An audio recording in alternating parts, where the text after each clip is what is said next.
আমার চোখে দেখা ইউটিউব চ্যানেলে একটি নতুন পর্বে আমি সুপর্ণা চলে এসেছি একটি নতুন ভিডিও নিয়ে। আজকের পর্বে আমরা জেনে নেব মাঘ মাসের কৃষ্ণপক্ষের শর্তিলা একাদশীর ব্রত মাহাত্ম্য। মাঘ মাসের কৃষ্ণপক্ষের শর্তিলা একাদশীর মাহাত্ম্য ভবিষ্যোত্তর পুরাণে বর্ণিত আছে। যুধিষ্ঠির মহারাজ বললেন, হে জগন্নাথ, মাঘ মাসের কৃষ্ণপক্ষের একাদশী তিথির নাম কি, বিধি বা কী এবং তার কি ফল সবিস্তারে বর্ণনা করুন। তদুত্তরে ভগবান বললেন, হে রাজন, এই একাদশী শর্তিলা নামে জগতে বিদিত।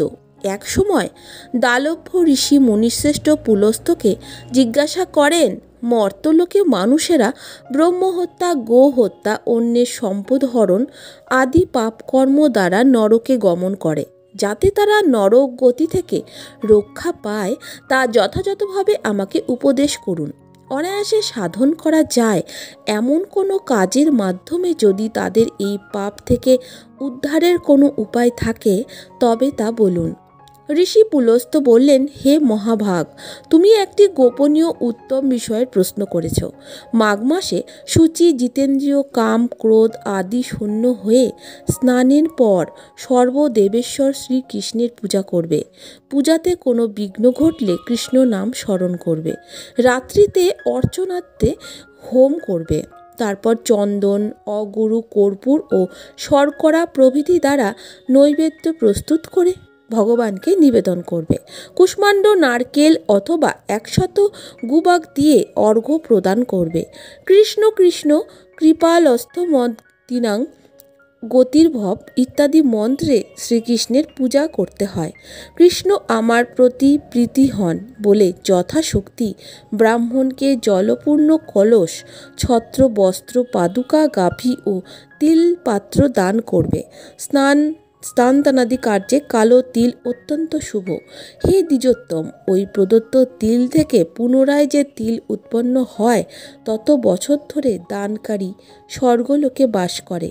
তিল দ্বারা স্নান, তিল শরীরে ধারণ, তিল জলে মিশিয়ে তা দিয়ে তর্পণ, তিল ভোজন এবং তিল দান, এই 6 প্রকার বিধানে সর্বপাপ বিনষ্ট হয়ে থাকে। এই জন্য এই একাদশীর নাম শর্তিলা।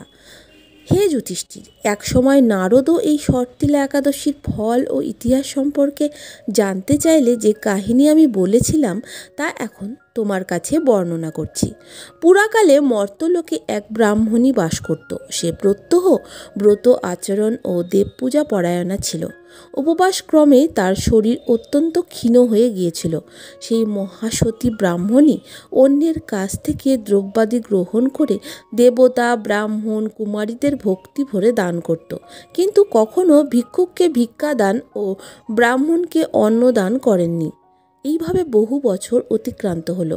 আমি চিন্তা করলাম, কষ্টসাধ্য বিভিন্ন ব্রত করার ফলে এই ব্রাহ্মণীর শরীরটি শুকিয়ে যাচ্ছে।